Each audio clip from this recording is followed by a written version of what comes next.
Topic रह गए थे हम उनको क्लियर कर लेंगे। This is precautions regarding value added method and precautions regarding income method. Expenditure method के प्रिकॉशंस हमने उस मेथड के साथ ही क्लियर कर लिए थे, ठीक है। चलिए अब यहाँ पर हमें आया कि जब हम वैल्यू एडेड मेथड करते हैं नेशनल इनकम को कैलकुलेट करने में, तो उसमें हमें कौन कौन सी बातें ध्यान रखनी चाहिए। तो यहाँ पर आता है the sales and purchase of second hand goods should not be included. अगर सेल्स एंड परचेज की सेकेंड हैंड गुड्स का अगर कोई सेल्स एंड परचेज है तो वो इंक्लूड नहीं किया जाएगा इन नेशनल इनकम। बट कमीशन, अगर उसकी कोई कमीशन है, मतलब अगर सेकेंड हैंड गुड्स कोई बेच रहा है तो उसके ऊपर अगर कोई कमीशन या ब्रोकरेज ले रहा है so that should be included. But commission if any, अगर कोई कमीशन है अर्न बाय ब्रोकर, जो कि ब्रोकर अर्न कर रहा है of such good should be included. मतलब सेकेंड हैंड गुड्स की आप सेल को इंक्लूड नहीं करोगे, सेल या परचेज में जो वैल्यू ऐड हुई है उसको इंक्लूड नहीं करोगे, क्योंकि उसकी वैल्यू ऑलरेडी पहले इंक्लूड हो चुकी है जब वो फर्स्ट टाइम सेल हुआ होगा, ठीक है। बट अगर उसके ऊपर कोई ब्रोकरेज या कमीशन अर्न कर रहा है, कोई मिडल मैन है या कोई ब्रोकर है, अगर वो उसका कमीशन या कुछ भी अर्न कर रहा है तो वो तो पहली बार ही कर रहा है, चाहे वो सेकेंड हैंड गुड्स हो चाहे फर्स्ट हो, मतलब बिल्कुल नया गुड हो, तो उसके लिए क्या है वो कमीशन इंक्लूड होगी, ठीक है। उसके बाद आता है the value of intermediate good should not be included, only value of final good should be included. ये तो हमारा इसमें जो फॉर्मूला है वो यही बताता है कि क्या है, इसमें जो इंटरमीडिएट गुड्स की वैल्यू है वो इंक्लूड नहीं होगी, रॉ मटेरियल की वैल्यू इंक्लूड नहीं होगी, सिर्फ फाइनल गुड्स की वैल्यू को ही हम इंक्लूड करेंगे। नेक्स्ट आता है the value of retained good for self consumption should be included. अगर सपोज आप कोई भी प्रोडक्शन कर रहे हो, उसमें से आपने कुछ सम ऑफ अमाउंट अपने कंजम्पशन के लिए निकाला है तो उसकी वैल्यू भी ऐड करी जाएगी। बेशक आपने वो अपने सेल्फ कंजम्पशन के लिए निकाला है बट उसकी वैल्यू भी जब हम वैल्यू एडेड मेथड करेंगे तो उसमें ऐड करी जाएगी नेशनल इनकम कैलकुलेट करने में।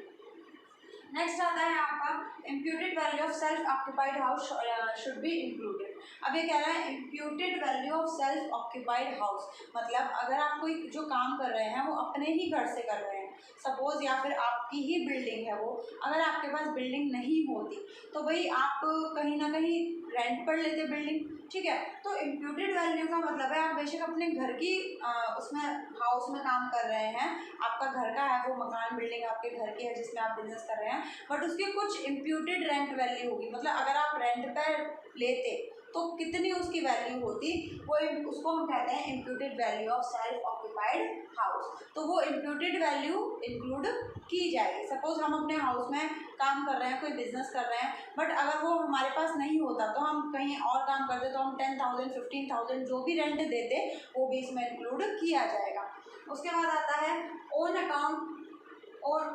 Account production of fix capital by house hold firms and government should be included. यहाँ पे कह रहे हैं production of fix capital by house hold, चाहे वो हाउस होल्ड के थ्रू हो, फर्म के थ्रू हो या गवर्नमेंट के थ्रू हो, वो इंक्लूड करी जाएगी, ठीक है, खुद के लिए कह रहा है।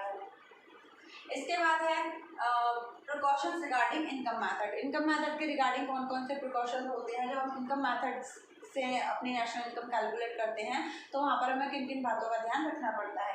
तो यहाँ पर आता है transfer income should not included, वही चीज़ जो आपने पहले पढ़ी थी, ट्रांसफर इनकम इंक्लूड नहीं होती है, जैसे कि स्कॉलरशिप, ओल्ड एज पेंशन, ये सब इंक्लूड नहीं होगा। Illegal income like smuggling, theft, robbery, etc. is not included. Only legal activities is included. आप इलीगल तरीके से अगर कोई इनकम कर रहे हो तो वो नेशनल इनकम में इंक्लूड नहीं होगी, सिर्फ लीगल इनकम ही इंक्लूड की जाएगी। नेक्स्ट है आपका money received by selling share and bonds, चाहे वो ओल्ड हो या new, is not included. Money received और सेलिंग मतलब आपने जो भी पैसा रिसीव किया है, जो भी इनकम करी है, किसके थ्रू, शेयर्स एंड बॉन्ड्स के थ्रू, अब वो चाहे ओल्ड हो या न्यू हो, वो इनकम इसमें इंक्लूड नहीं होगी। नेक्स्ट है आपका income from sale of second hand goods not included. यही ऊपर वाली बात आ गई अभी हमने जो पढ़ी थी, सेकेंड हैंड गुड्स से होने वाली इनकम इंक्लूड नहीं होगी, बट अगर उस पर आप कोई ब्रोकरेज या कमीशन आपको मिल रहा है तो वो इंक्लूड होगा। नेक्स्ट आता है आपका imputed rent for self occupied building is included. ये भी ऊपर था, इम्प्यूटेड रेंट मतलब जितना रेंट आपने माना है लगभग, अगर हम खुद की बिल्डिंग में भी काम कर रहे हैं तो उसका लगभग कुछ रेंट तो होगा, अगर हम कहीं और करते तब तो हमें कुछ रेंट देना पड़ता, तो वो एक इम्प्यूटेड रेंट, एक हमने लमसम निकाला, imputed rent for self occupied building, खुद की बिल्डिंग के लिए जिसमें हम अपने बिजनेस कर रहे हैं वो भी इंक्लूड किया जाएगा। And next is windfall income not included. Windfall income का मतलब होता है सडनली होने वाली इनकम जिसको हमने पहले से प्लान नहीं किया था। अगर ऐसी हमें कोई इनकम हो जाती है तो ये वो इसमें इंक्लूड नहीं होगी।